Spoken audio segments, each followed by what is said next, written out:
por el capacitor habrá una corriente, ¿no? Vamos a ponerle I sub C.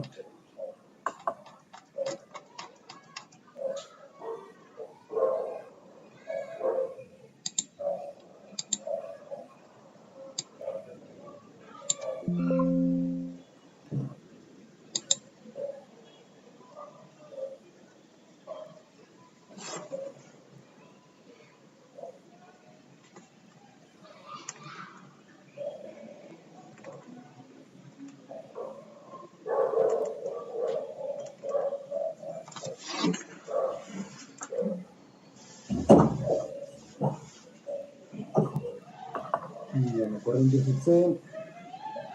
Ahora analicemos algo, ¿no? Bajo este escenario, ¿cuánto vale el voltaje de la fuente? No ha cambiado, ¿no? Solamente estamos conectando un capacitor. La fuente de tensión no tiene por qué cambiar, así que se le conecta algo en paralelo. Lo que va a ocurrir en la situación del elemento que se está conectando a la fuente, porque la fuente es independiente. Recuerden el concepto de fuente independiente. Es aquel que entrega una corriente o un voltaje cuyo valor no va a depender de lo que hay en el circuito. Eso es lo que se dijo en la primera clase, ¿no? Se mantiene entonces el concepto original, ¿no? De modo que el voltaje de la fuente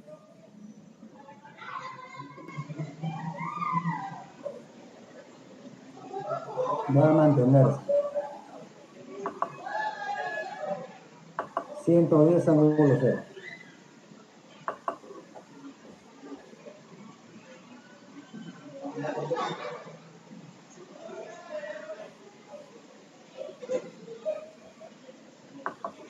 Ven ustedes que el reactor no cambia. Es decir, esa impedancia equivalente que habíamos determinado, Z sub RL, se mantiene porque no está cambiando ni la resistencia ni el inductor. 22 ángulo 63.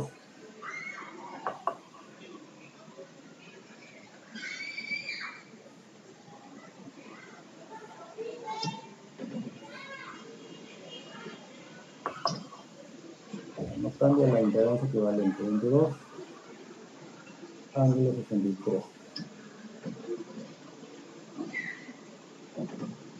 ¿Qué tenemos por acá? ¿Cómo habíamos llamado la corriente que pasa por el inductor? I sub Z, ¿no? I sub Z.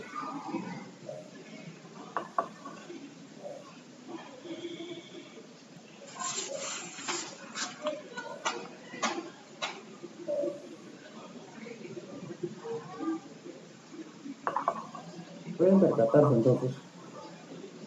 Tenemos una fuente constante. Tenemos una impedancia constante. De modo que la corriente I sub Z no va a cambiar. ¿Por qué? Porque se le va a aplicar la ley de Ohm. Voltaje entre impedancia no va a salir la misma corriente I sub Z, que era 5 ángulo menos 63, ¿no? Es lo que está por acá, ¿no? 5 ángulo de menos 63 va a ser la corriente que pasa por el reactor. No tiene por qué cambiar porque las condiciones no están variando. Entonces, I sub Z, la corriente I sub Z,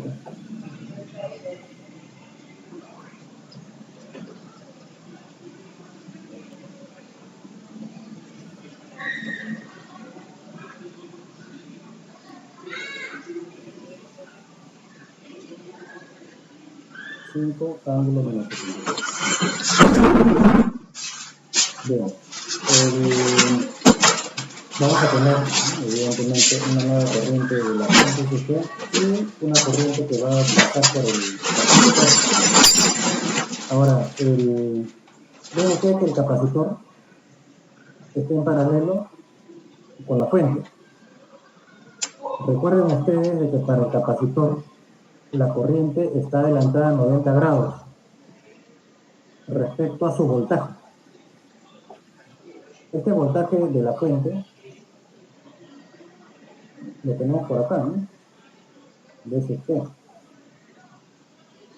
Entonces por ahí podemos relacionar a corriente del capacitor dentro de un diagrama fasorial con la, con la tensión respecto a su ángulo de fase.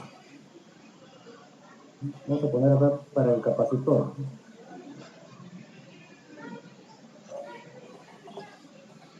Para el capacitor, la corriente está adelantada 90 grados respecto al voltaje, a su voltaje, ¿no?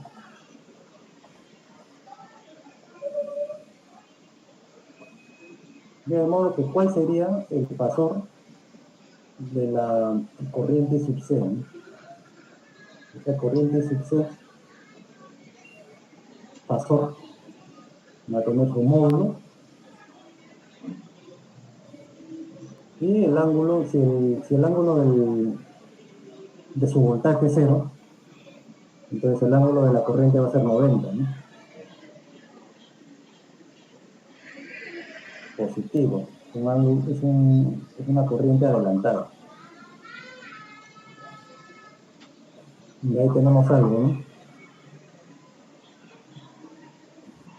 Veamos el otro dato.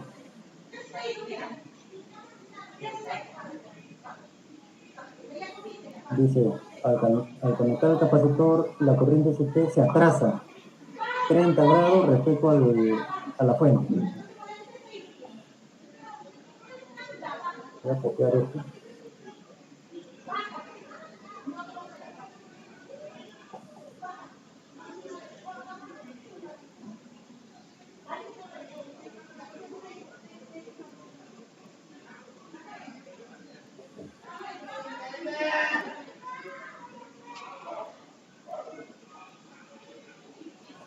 La corriente de la fuente se retrasa 30 grados respecto al voltaje. Eso lo podemos escribir mediante fasores, como para que se entienda de lo que se está hablando, ¿no? Esa corriente fasor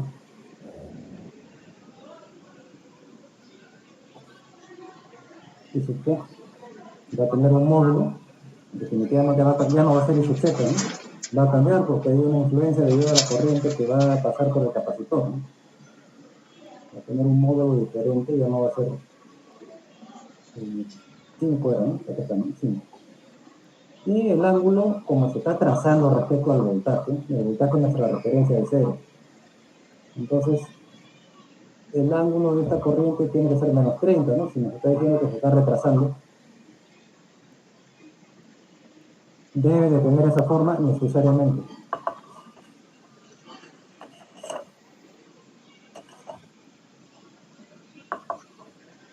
Podemos aplicar la primera ley de Kirchhoff fasorial en el nodo A. ¿Por qué? Porque tenemos ciertos datos, ¿no?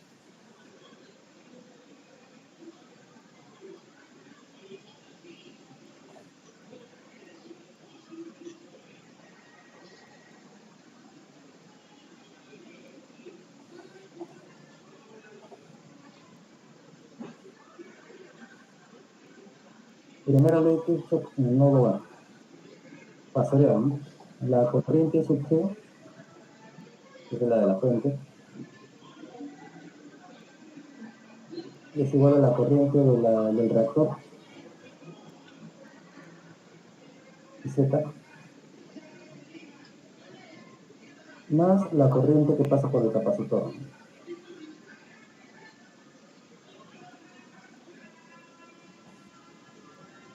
¿Qué ocurre si lo llevamos a una representación mediante fasores?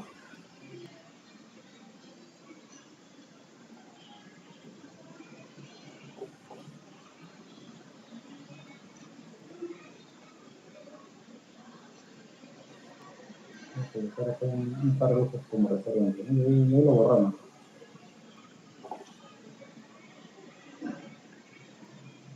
Yo tengo mi 0 y mi eje negativo imaginario, ¿no? El único dato que tengo a ciencia cierta es el de la corriente sub z, ¿no? 5 ángulo menos 63, ¿no? Entonces tendrá una dirección, ¿no?, aproximadamente por ahí, ¿no? Y esto vale 5. Y sub z, ¿no? Voy a poner y sub z.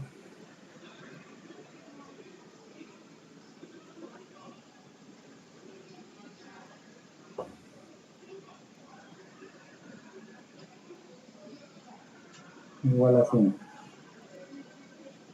Su ángulo es 63 hacia abajo.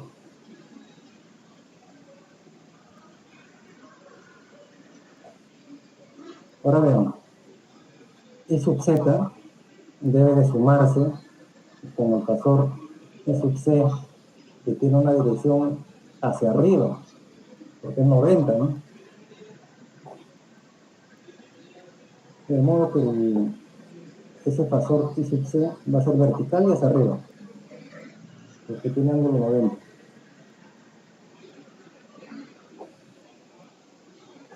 Eso vale y sub c, desconocido. Y la suma de estos dos da como resultado y sub g.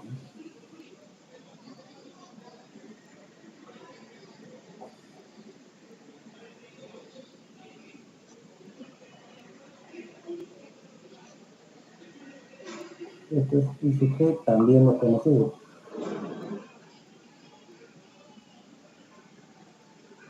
Lo que es conocido es el ángulo de esa corriente y sub g es menos 30, es decir, 30 por acá, ¿no? Ahí es 30 grados. Y si esto vale 30, lo que falta para 63 es 33.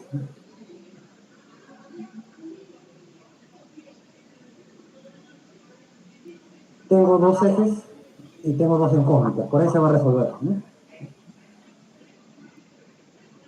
Se va a resolver. Ya todo lo demás es, bueno, en esta parte es puras relaciones geométricas.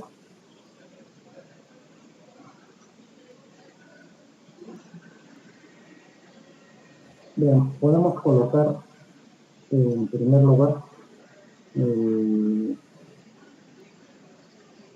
lo que ocurre con el valor de sub c, ¿no? Es decir, en el eje vertical, ¿no?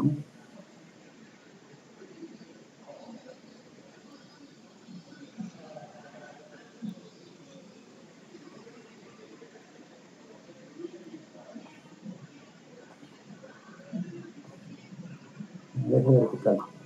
Y sub c, y ahora sí, en cuanto a módulos nada más,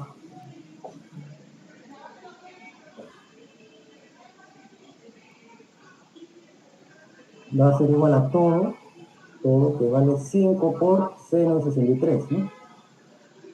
5 por seno de 63.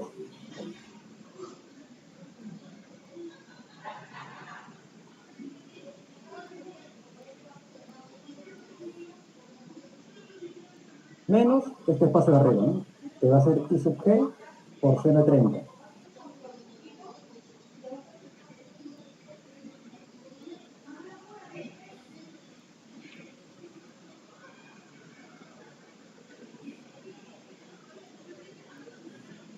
Y tenemos otra relación en el eje horizontal, ¿no?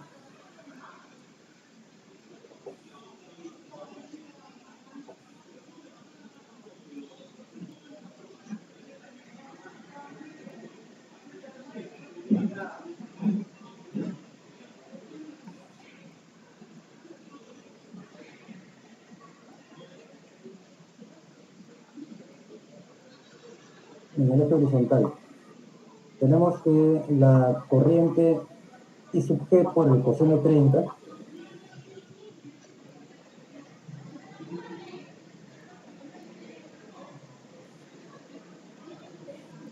coseno de 30 debe ser igual a la corriente I sub z, que es 5 por el coseno de 63. Y ahí ya tengo el valor de I sub g.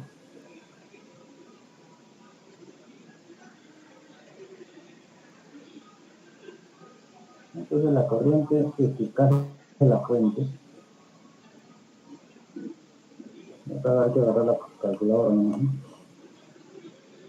Coseno 63 por 5 entre coseno de 30. Eso sale 2,6211. 2,6211 amperes.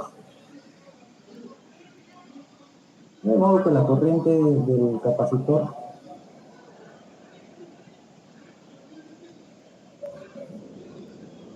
vale 5 por seno 63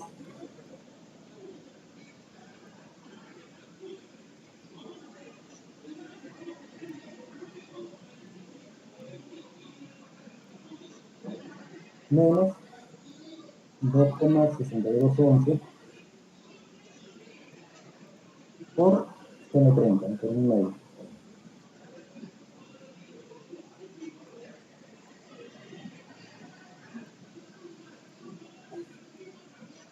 Eso vale a ver, empezar, ¿no?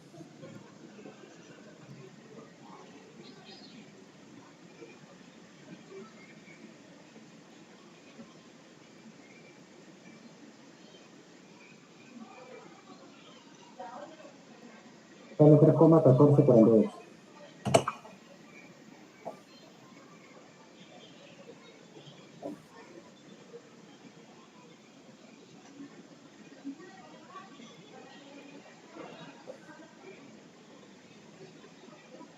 Bien, pero no nos piden eso, nos piden el valor del capacitor, ¿no?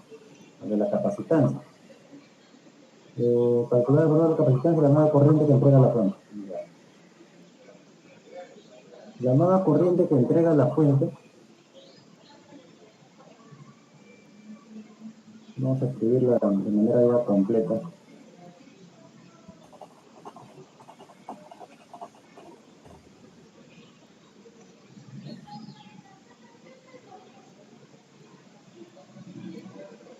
Esa corriente dice que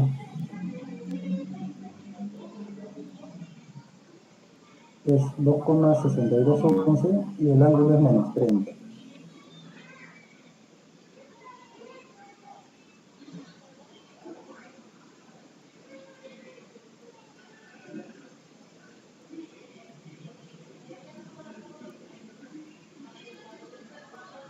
Grados es el ángulo menos 30, ¿no? Menos 30 amperes. Y esa es la respuesta.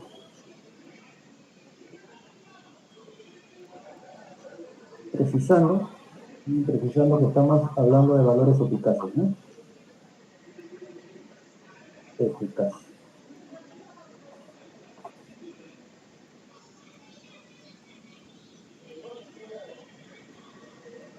Ya, entonces tenemos una primera respuesta. No lo coloco en el dominio del tiempo, porque los datos que me dan no van en ese sentido, ¿no? Simplemente dan valores eficaces y ángulos de fase. Y entonces con esta respuesta es más que suficiente, ¿no?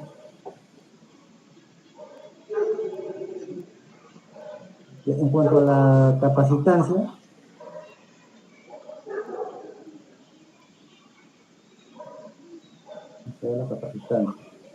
este es el caso 7, ¿no?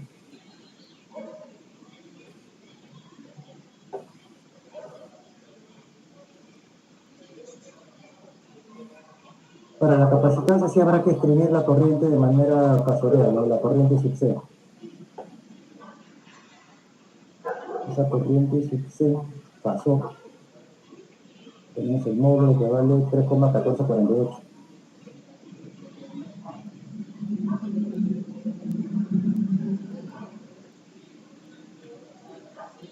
Ángulo 90. La impedancia correspondiente,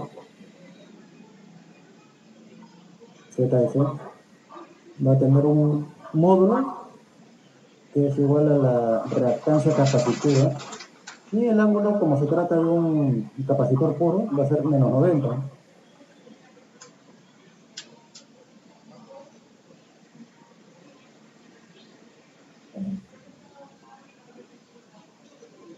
Vean ustedes el circuito, que el voltaje en el capacitor es igual al de la fuente, entonces podemos aplicar directamente la ley de Ohm ahí. Ley de Ohm.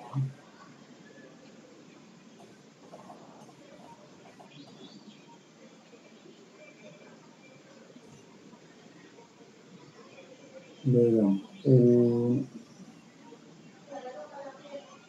La impedancia en el capacitor va a ser igual al voltaje en el capacitor, que es el voltaje de la fuente,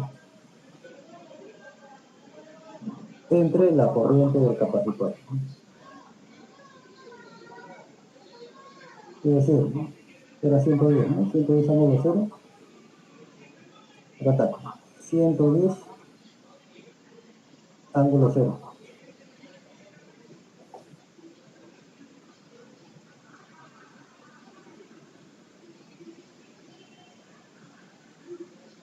Entre la corriente, que es 3,1448.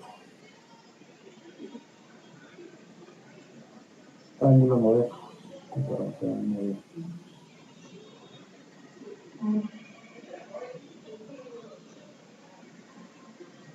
Ahí se va, ahora que dividir 110 entre 3,1448. Eso sale 34,9783.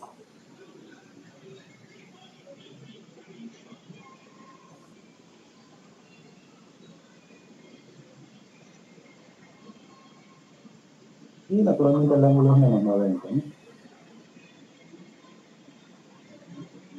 ¿Qué tenemos por acá, ¿no? La reactancia capacitiva.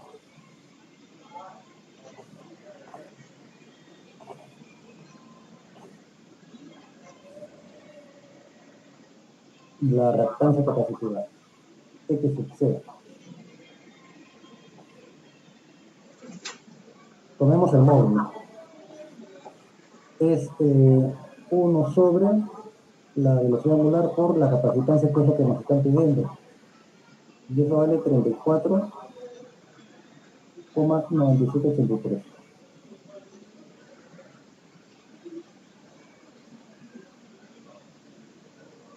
Y aquí ya se obtiene la capacitante, ¿no? 1 sobre, acá ya voy a colocar, lo coloco como texto, la velocidad es 377 por 34,9783.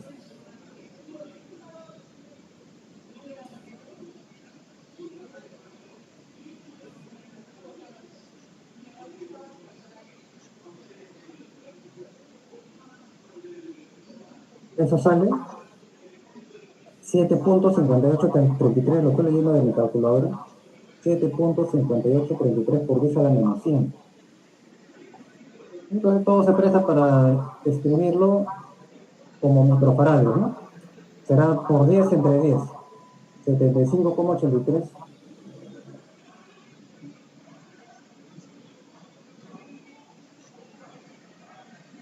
microfarados.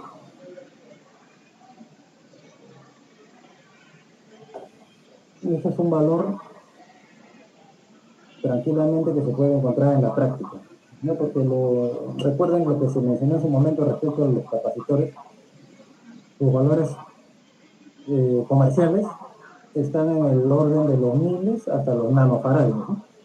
De modo que un valor como el obtenido es tranquilamente aceptable. ¿Tienen preguntas? Por favor, voy a reducir esto para que este problema se sea un poco más largo, ¿no? Por partes, señor. Primero, lo que se vio antes del receso. Quiero ver si me explico primero. Ya, muy bien.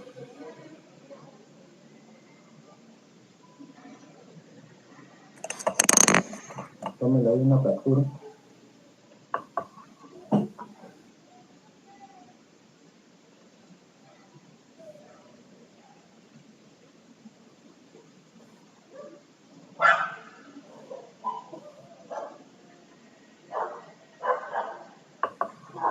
Y luego la segunda parte.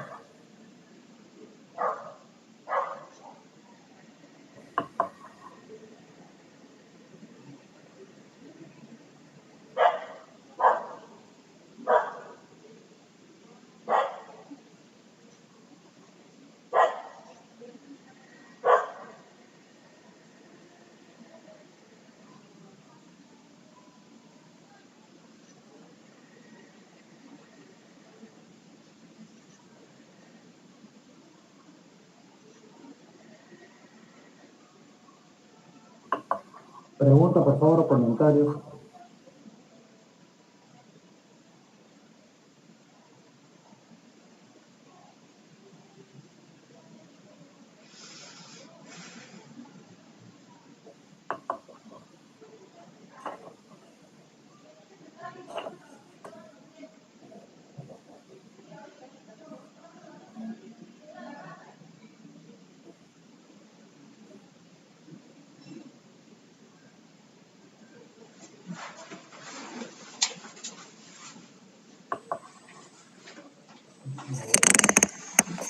No hay preguntas.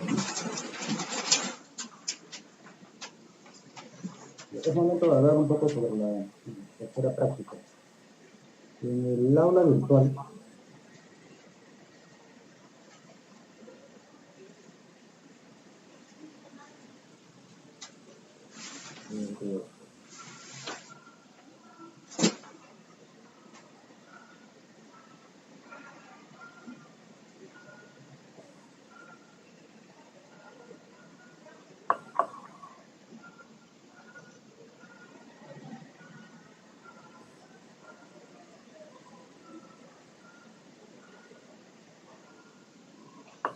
por si no lo han visto, hay un anuncio fijado actualmente, que se titula Trabajo para la práctica calificada número 3.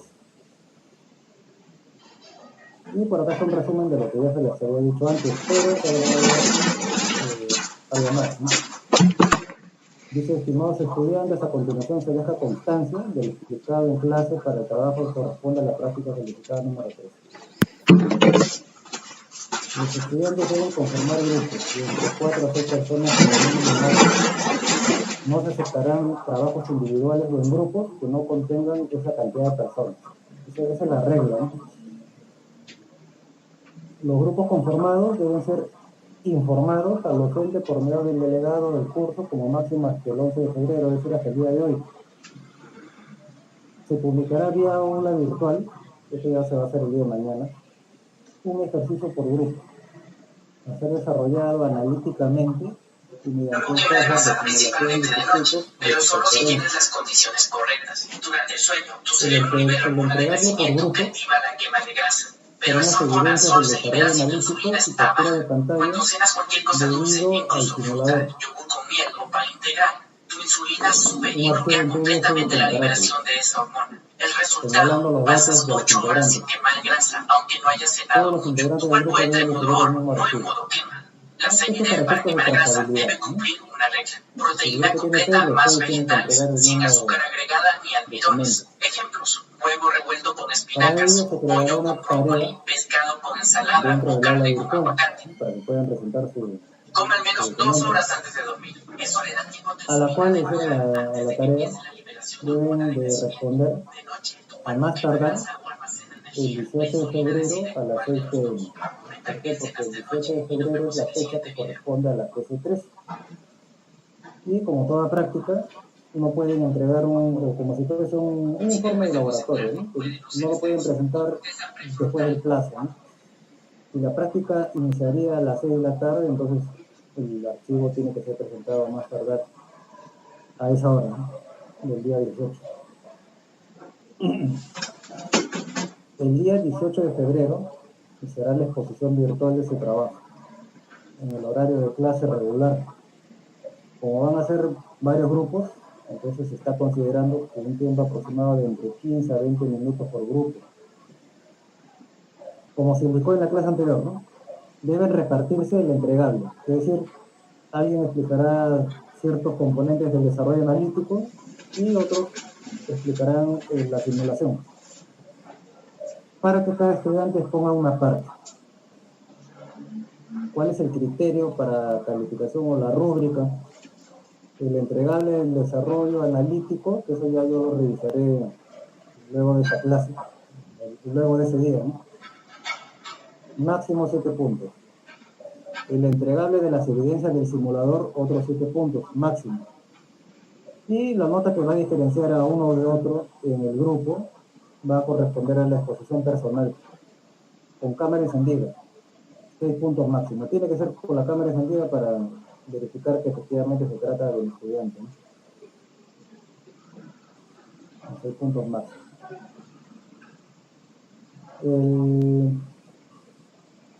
Eso es lo que está señalado y lo que me han presentado. Esto es lo que me ha pasado el delegado hasta hace un rato. Dice grupo 1, 2, 4, 5, 6, 7, 8, 9, y es decir, no hay grupo 3, ¿no? Grupo 1 lo conforman Malqui, Taquiri, Correa, Ludeña, Díaz y Llanos, ya hay 6. ¿No? El grupo 2, Mejía Torres, Mesa, Basilio, De la Cruz y Llana. El grupo 4, Tacuchi, Aguirre, Castillo y Villalobos. El grupo 5, Malvaceda, Bautista y Suiza, Mendoza, Tairo y Albornoz. El grupo 6, Rojas Madurto, Juárez, Carrión, Archila y Lobo. Grupo 7, Grados, Rayo García y Mesa Carrera. Por ejemplo, al grupo 7 le falta uno, ¿no? Así como está, no cumple con la indicación, ¿no? Falta uno. El grupo 8, Salazar, Ignacio, Orozco y Melgarejo. El grupo 9, Rojas, Chauca, Carhuaz, Arauco, Luna. Y el grupo 10, Tenorio, Delgado Oren, Quelopana y Espinosa. Voy a contar rápidamente cuánto va, ¿no?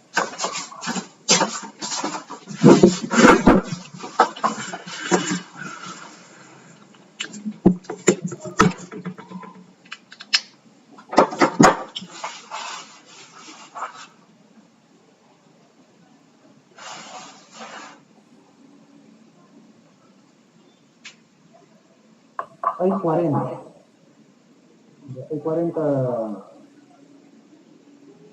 estudiantes que están conformando los 10 grupos. Hay 51 personas inscritas en el curso. De modo que hay 11 que no están acá. Ahora, esta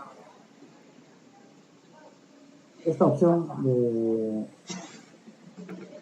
de presentar la práctica número 3, dada las circunstancias del examen de admisión y dado los resultados de sus primeras 2 prácticas del examen parcial, es que ya se había conversado, ¿no?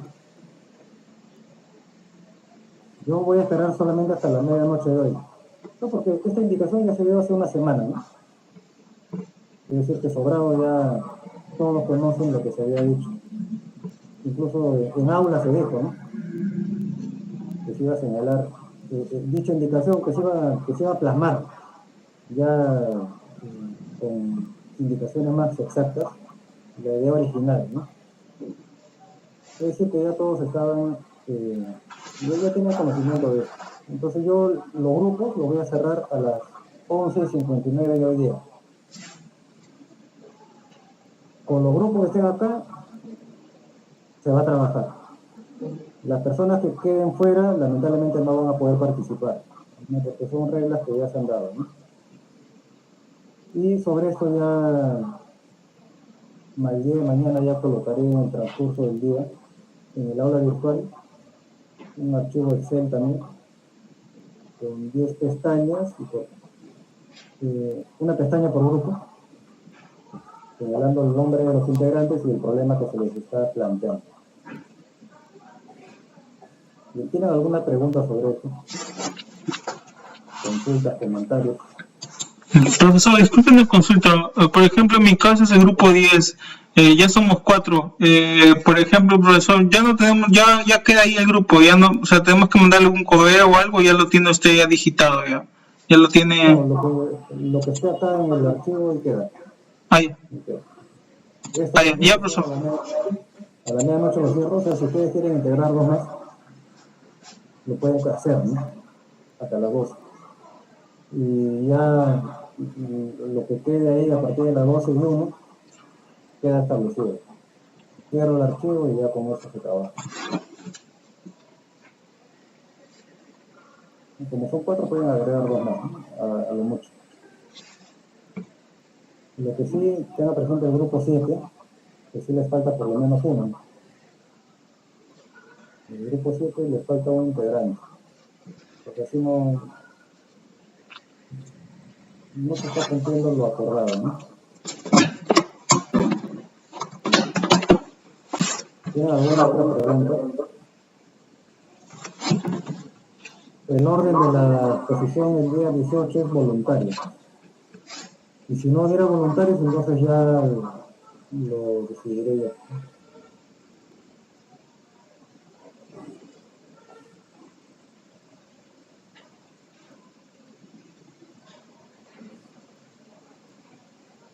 Voy a ver si me ha escrito. ¿Tienen preguntas, por favor? Ahora es el momento, porque ya no se va a dar ninguna otra indicación. Solamente mañana, durante la clase, les diré de que ya se subió el archivo con los casos, ¿sí? Con las preguntas.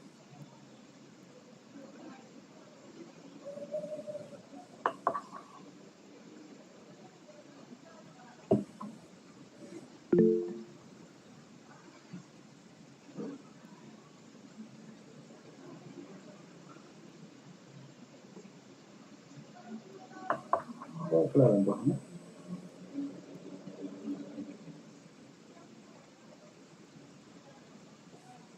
Entonces le voy a pedir ya por última vez el día de hoy que avisen en su grupo de WhatsApp, ¿no? A la medianoche se cierran los grupos. Yo reclamo.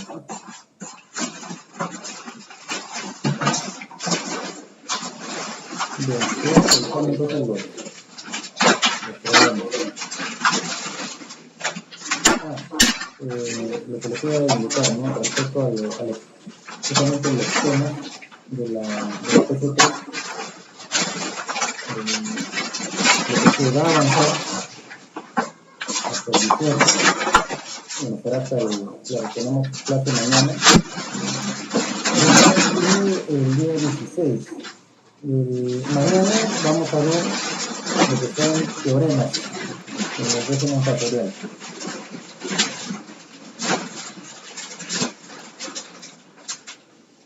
Teoremas y en conjunto con un método de análisis. Es decir, se va a ver el método de mallas, nodos, teorema de Thevenin, Norton, teorema de superposición y máxima transferencia de potencia en el régimen factorial. Eso se va a ver mañana. Y el día lunes, potencia en los circuitos de corriente alterna. Hasta ahí vendrían las preguntas para la PC3. Hasta potencia. Lo que trata de la potencia activa, potencia aparente, potencia compleja, factor de potencia. Hasta ahí va bien. Hasta ahí vienen las preguntas que se les va a dejar el día de mañana. Me tengan en cuenta ello, ¿sí? Por favor.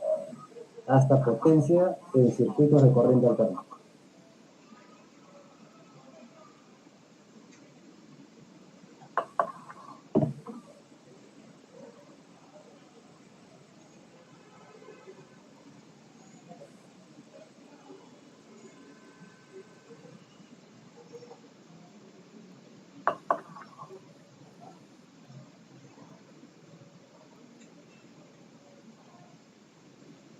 El cuarto caso no es tan largo como el anterior, pero tiene sus particularidades, ¿no?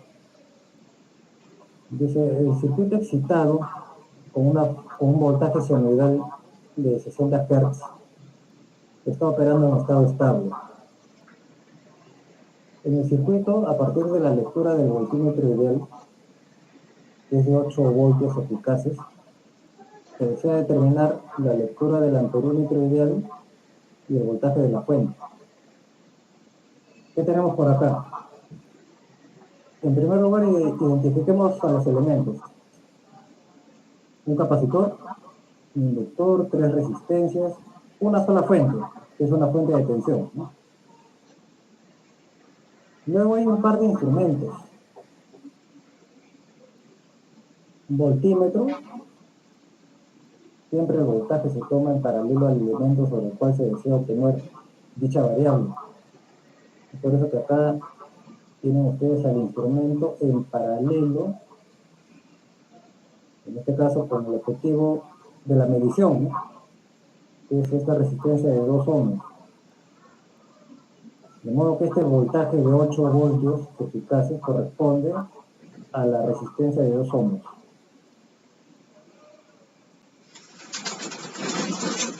El voltaje se mide así. Eso lo vimos en su momento para circuitos resistivos, ¿no? Y en el caso de la corriente, se mide en serie con el objetivo. Es por eso de que ustedes ven aquí el amperímetro en serie con la fuente. Y también está en serie con la otra resistencia de 2 ohms. Es por eso de que la corriente que mide este amperímetro es la corriente eficaz que pasa por la resistencia de 2 y por la fuente de voltaje. Los instrumentos de medición clásicos, voltímetro y amperímetro y el multímetro también, miden valores eficaces. En realidad hay dos tipos de instrumentos, de hierro móvil y de bobina móvil. Los de bobina móvil son los que miden los valores fijos, pero los usuales, que son los de hierro móvil, miden valores eficaces. Entonces, acá lo que se está señalando es de que el voltaje eficaz de la resistencia de 2 vale 8 voltios y nos piden lo que marca el amperímetro, que sería la corriente eficaz en este ramal de acá, y el voltaje de la fuente.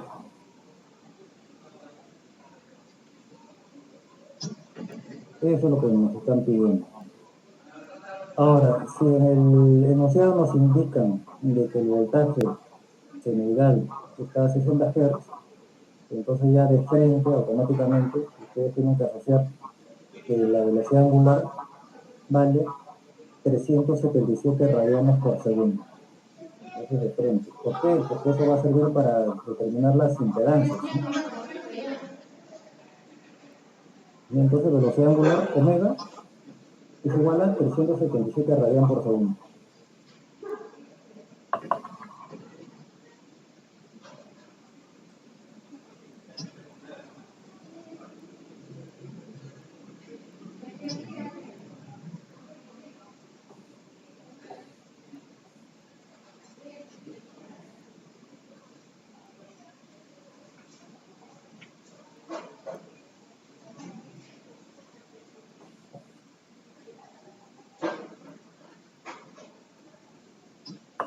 Acá de frente colocamos omega es 377 radianes por segundo.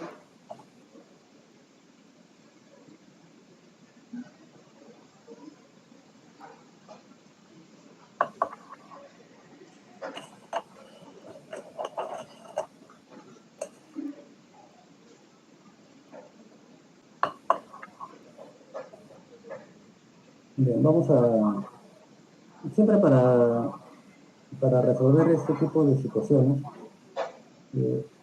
lo primero que hay que hacer es identificar cuál es la velocidad angular, eso es lo que ya se dice. Y el paso siguiente es establecer las impedancias. En este caso tenemos 3 resistores cuyas impedancias van a ser igual numéricamente. Y lo que se va a cambiar es la reactancia, ¿no? Reactancia inductiva.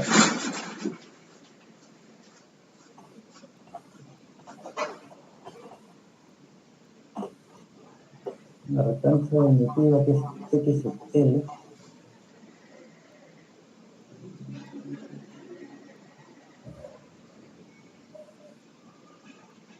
Voy a poner acá. X sub L, y la reactancia capacitiva X sub C por acá, ¿no? En el caso de la reactancia inductiva, y esto ya lo hacemos más rápido porque ya tenemos 3 precedentes, ¿sí? Va a ser igual a 377 por la inductancia, que vale 5 milihenry, 0.005, ¿no?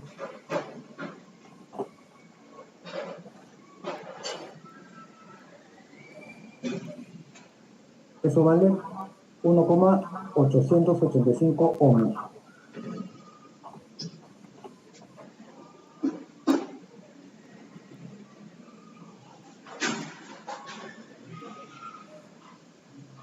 Algo similar para la reactancia capacitiva.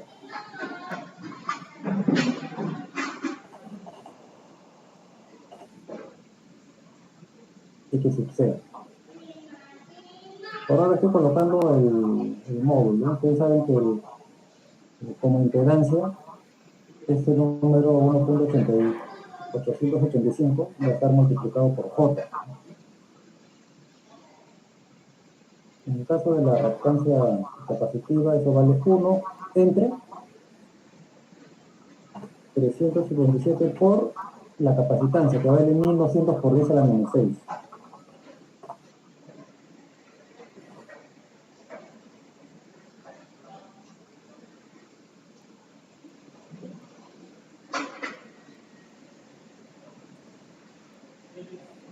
Y eso hay que operarlo.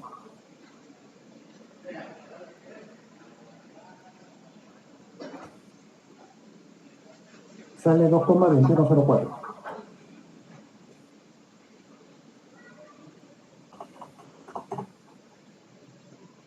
.2104 ohms.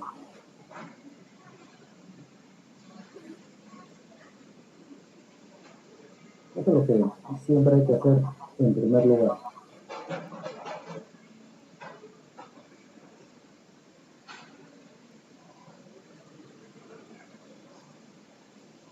Y ahora hay que tomar en cuenta el dato que nos dan, ¿no?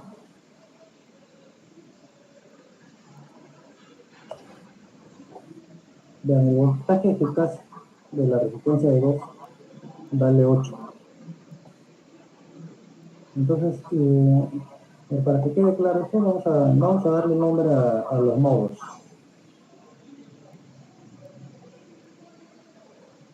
O sea, A, B,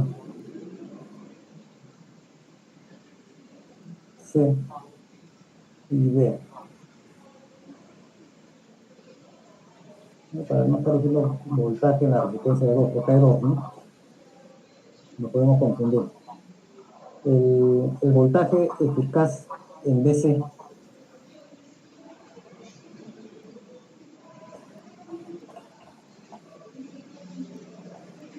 es alto,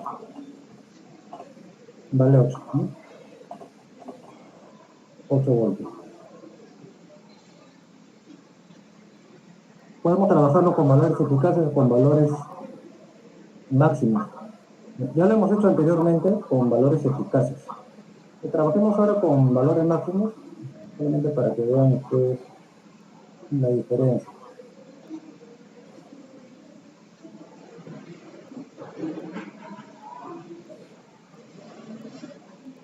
Este es el voltaje máximo, será 8 raíz de 2.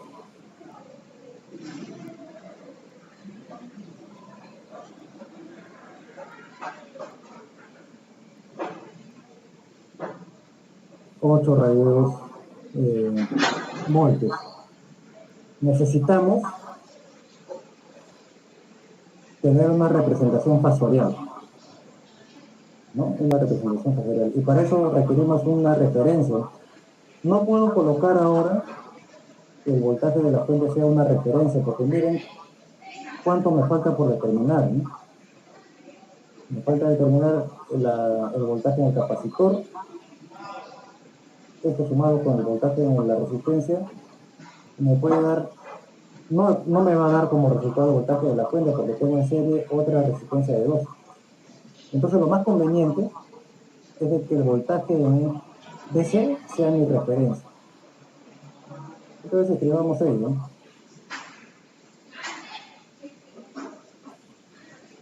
Hagamos que el voltaje DC sea la referencia.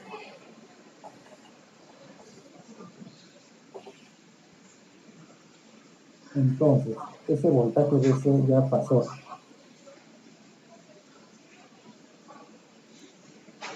Va a tener como módulo 8 raíz de 2. Y si esa va a ser mi referencia, el ángulo debe ser 0, ¿no? Operemos ahí. Sale 11,3137.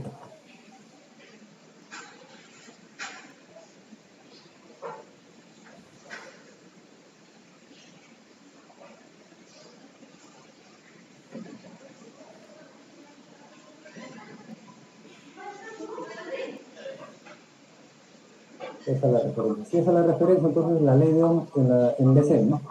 Para hallar la corriente.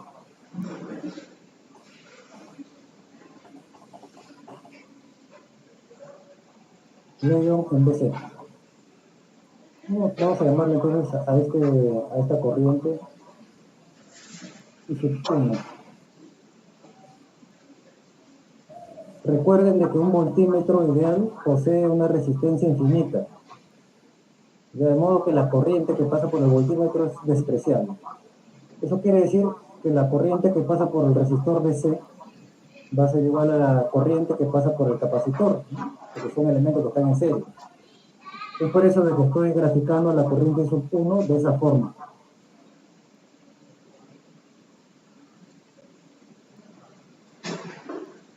El pasor I sub 1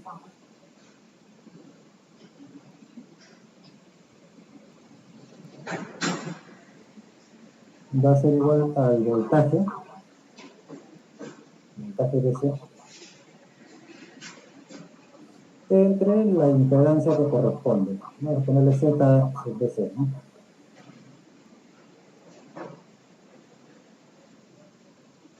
El voltaje lo tenemos por acá, es 11,3137.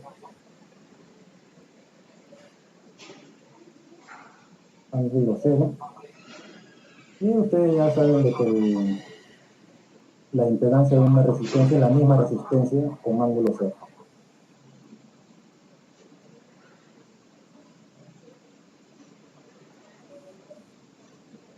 Ángulo 0.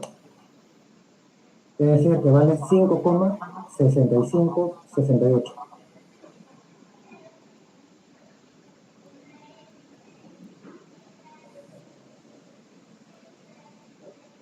Ángulo 0. Naturalmente el voltaje está en voltios y la corriente está en amperios.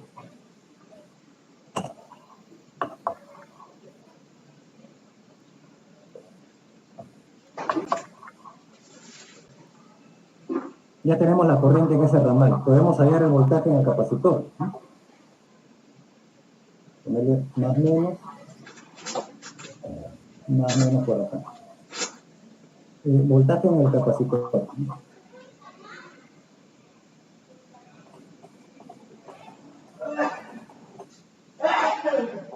El voltaje AB será, ¿no?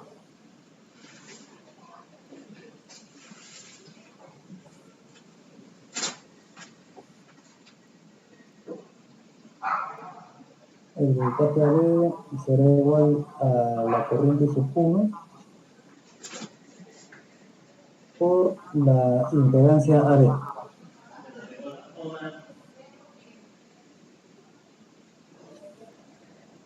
Es decir,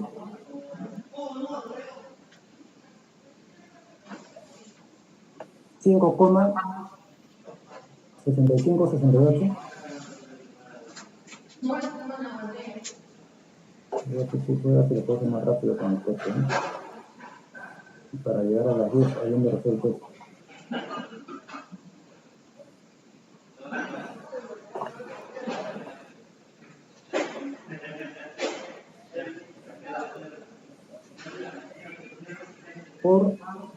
Y la impedancia que corresponde es al de un capacitor, ¿no? Tengo acá el valor 2.2104 y el ángulo es menos 90.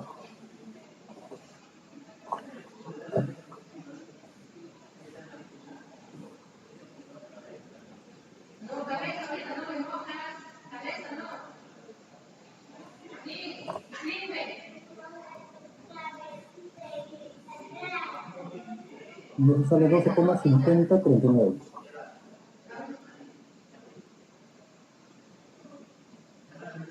Entonces, 5039 ángulo menos 90.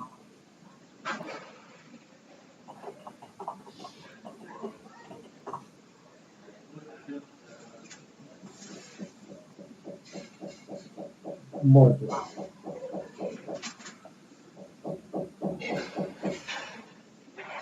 Entonces el voltaje hace, será la suma de esos dos, ¿no? Voltaje en el ramal, ¿no? Voltaje en el ramal AC.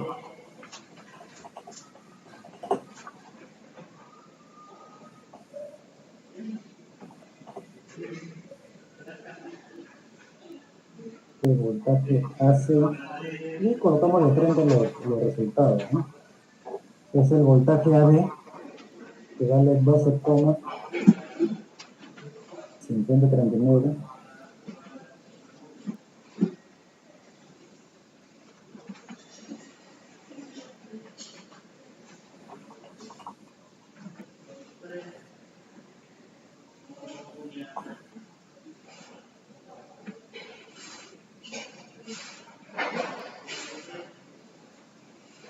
más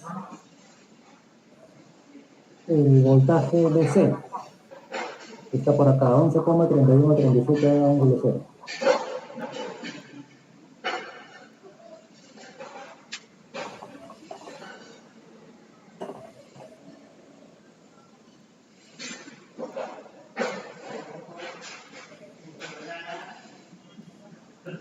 Y en eso parece que usar la calculadora o lo que tengamos a la mano.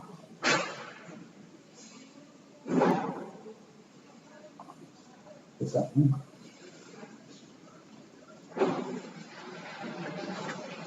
Cartesiano.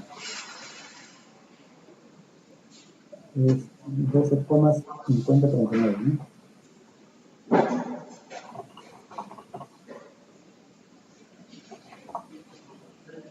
Y el otro es 11,3137. De cero, le vamos a sumar y calcular. 16, bueno, verificando nomás que se trata de lo que hemos escrito, ¿no? 12,5039 ángulo menos 90 y 12,3137 ángulo cero. Este es el resultado. 16,8626.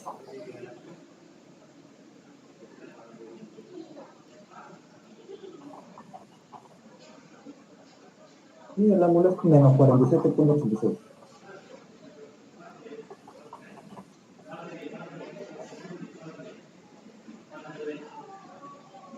Voltios.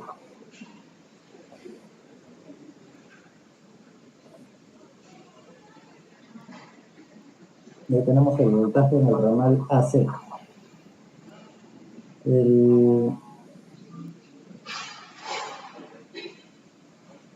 Nos piden el valor de la corriente y la corriente eficaz, ¿no?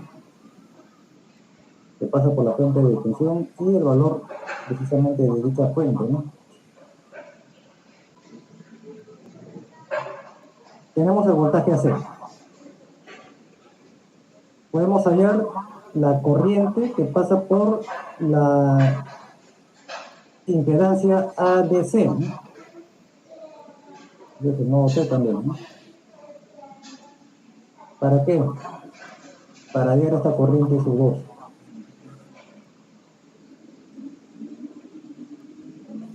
Para hallar esa corriente y su voz.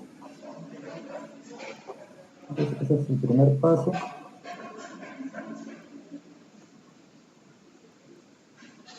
Ese es el segundo paso. Y vamos a empezar el tercero por aquí. impedancia ADC, ¿no?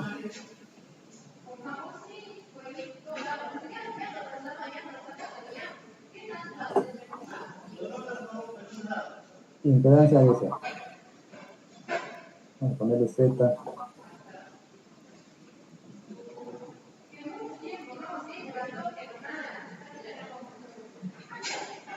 ADC como pasó.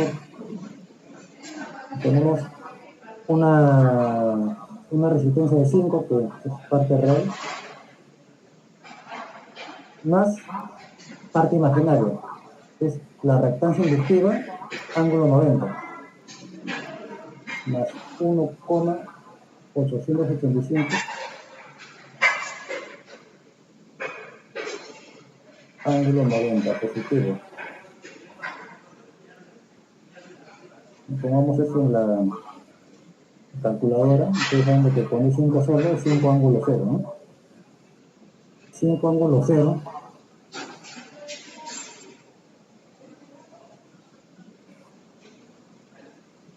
y el otro es 1,885 a un ángulo 90. Calcular. Aquí está. 5,3435. Poner eso por acá.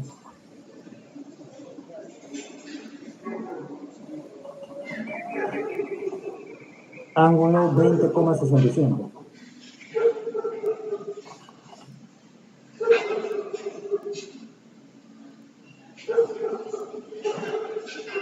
Ohm. Y por consiguiente podemos hallar la corriente sub 2, ¿no? Porque tenemos el voltaje entre los bornes AC. Corriente y sub 2, ¿no?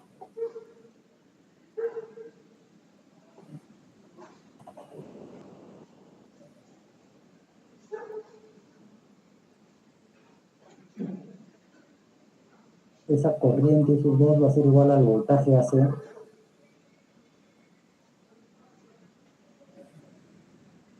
Y ahora tenemos entre la impedancia ADC.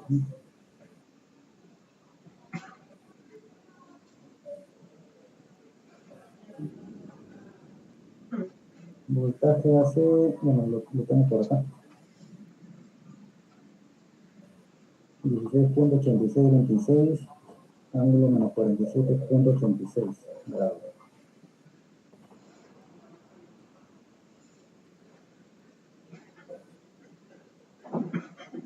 Entre la impedancia que acabamos de encontrar.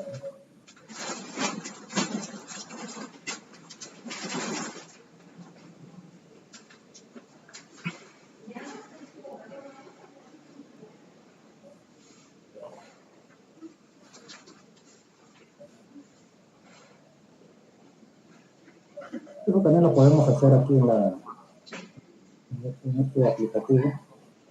16,8626.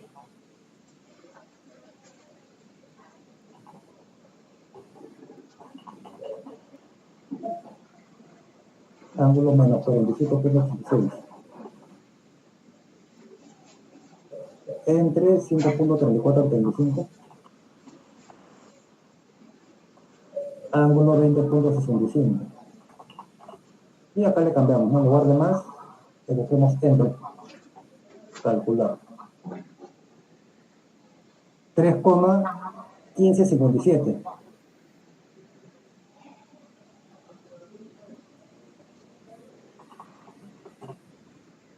Y el ángulo es menos 68,51.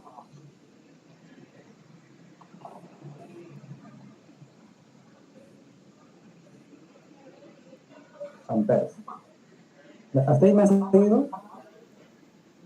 Eso sí lo he hecho un poco más rápido, ¿no? Para poder terminarlo en el tiempo que tenemos. ¿Me han seguido hasta ahí?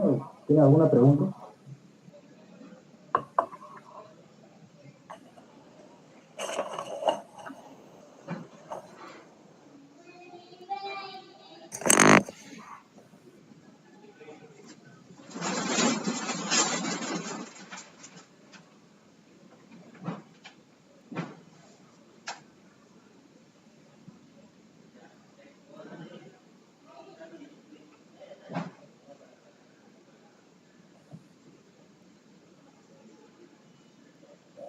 Bien, todo claro, gracias por avisar.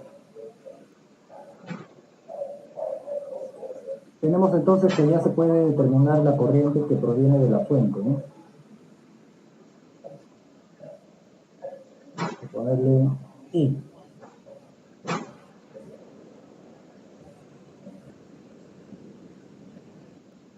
La corriente I va a ser igual a la suma de I sub 1 con I sub 2. Eso lo ponemos por acá, en el cuarto paso.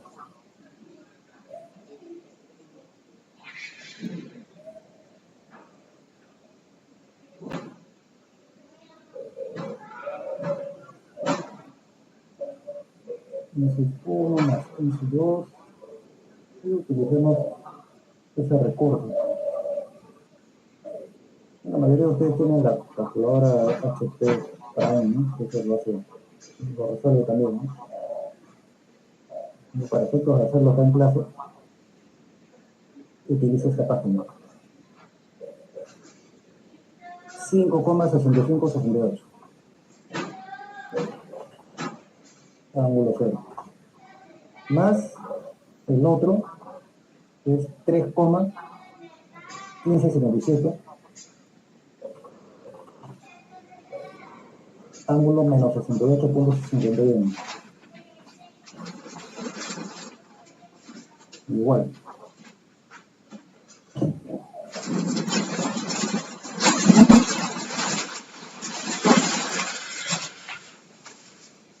Uno, 5,6568. Ángulo cero. Y la corriente es 3,1557, ángulo menos 78,51. ¿Cuál es el resultado entonces? 7,4186.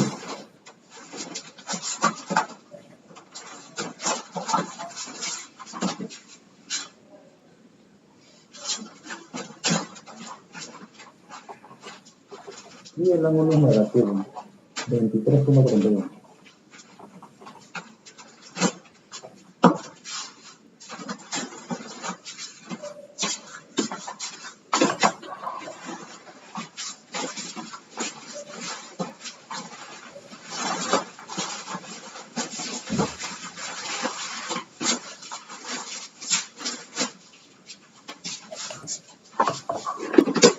Bien, ahí tenemos entonces la corriente que proviene de la fuente. Y como nos piden en primer lugar, la corriente que mide el amperímetro, dice la corriente eficaz. Acá tenemos la corriente máxima, ¿no? ¿Por qué la corriente máxima? Porque hemos trabajado con valores máximos. En primer lugar, a esos 8 voltios los hemos multiplicado por raíz de 2. De modo que todo lo que venga a continuación está multiplicado por raíz de 2. Entonces la corriente eficaz leída por el amperímetro es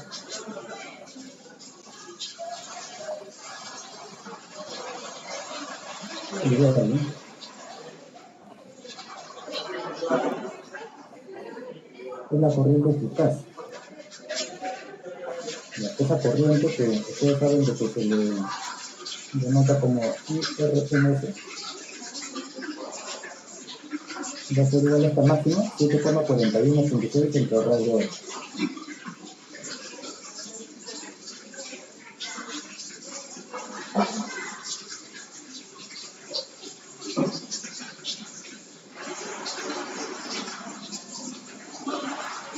Y ahí vamos a obtener el primer resultado.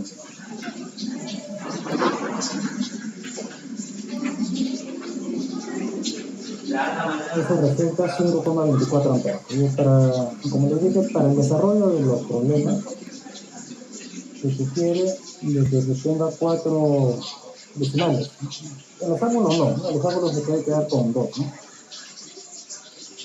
Pero la respuesta sí es conveniente que la coloquen con por lo menos 2 decimales, 5,24 amperes. Esa es una respuesta.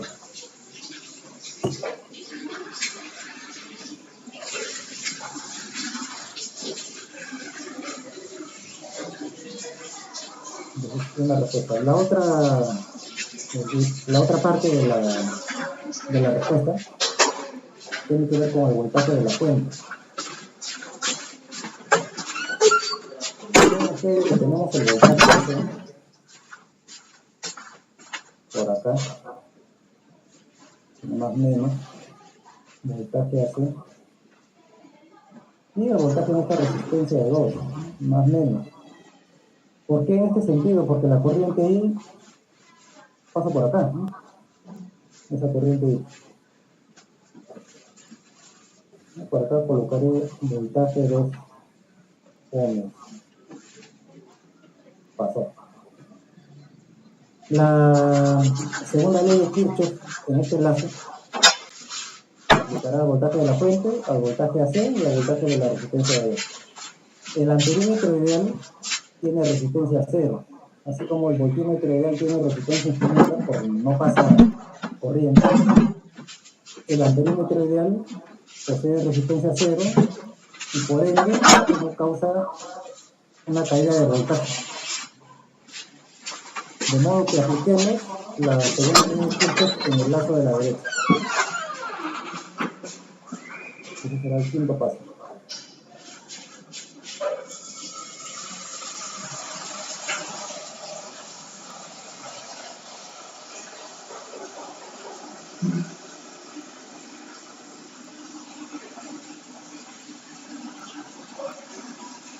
Segunda ley de Kirchhoff en el lazo de la derecha. Veamos que tenemos menos más voltaje de la fuente, más menos voltaje AC,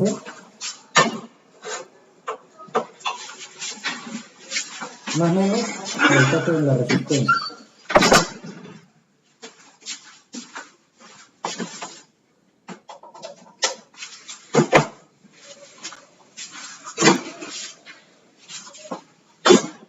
Vamos a plantar eso por acá.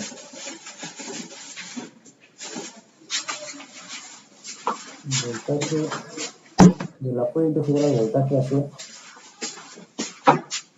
más el voltaje de la resistencia de 2 ohms. El voltaje AC lo tenemos por acá, ¿no? Aquí está, 16,8626.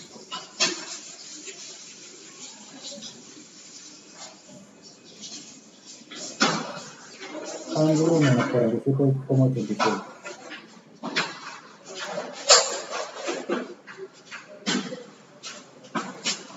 Más el voltaje de la resistencia de 2 es la resistencia 2, ángulo 0,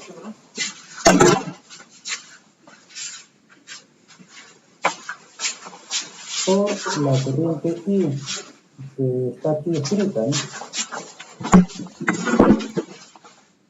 7,4186.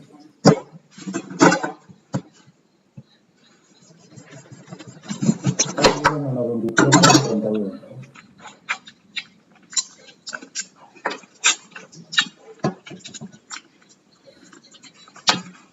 Y con eso ya tenemos el voltaje de la fuente pasó.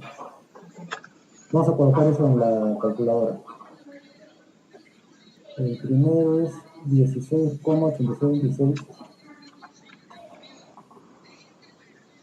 ángulo menos 47,86, ¿no?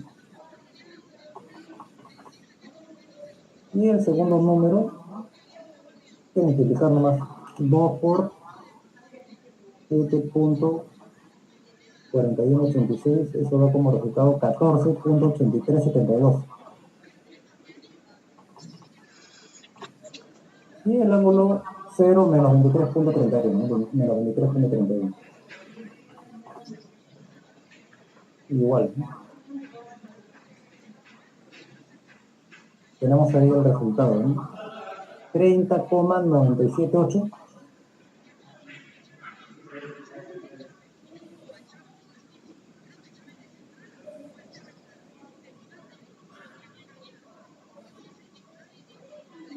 Ángulo menos 36,38.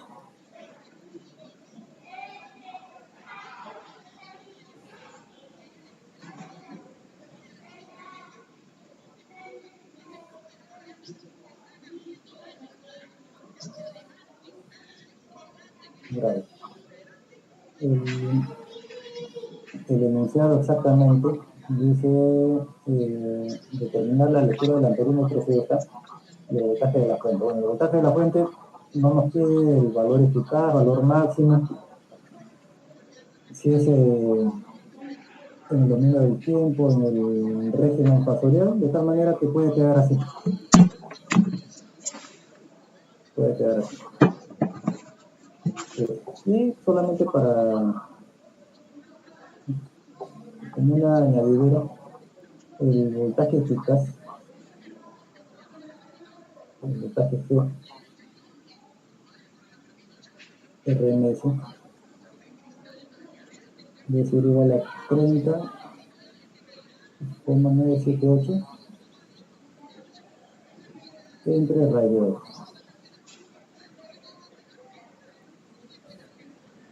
Esto es igual a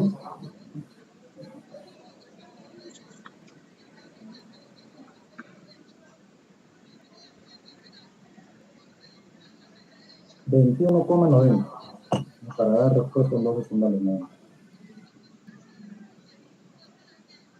21,90 voltios. Esa es otra forma de presentar la respuesta. Bien, tradúcelo por favor, no te lo dejo la pantalla completa, ¿eh?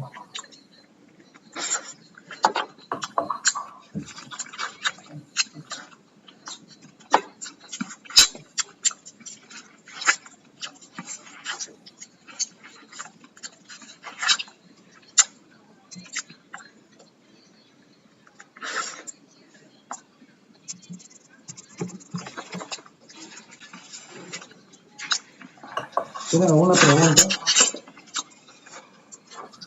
respecto a lo que se ha desarrollado ahora?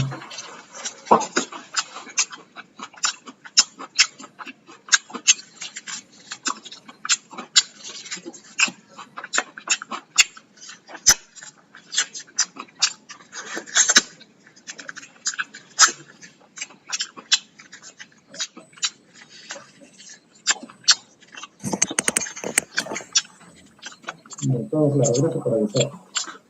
Siempre bueno la retroalimentación, a ver si lo he entendido bien.